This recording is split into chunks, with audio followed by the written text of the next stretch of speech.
a horizontal template and create it so that it is now vertical. What you need to do is go to edit, you have to go to image, image rotation, click it on it so that it goes 90 degrees clockwise.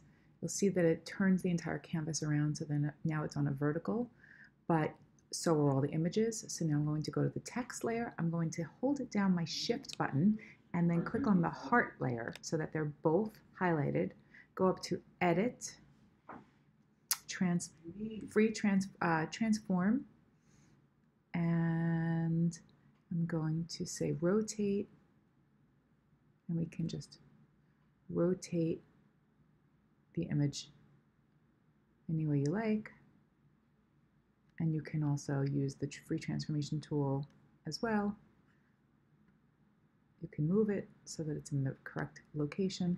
You can also, while highlighting both of those layers, again, holding down your shift button, press Command T so that you have free transformation if you want to or need to resize this in any form. Okay, that's all. Thanks for watching.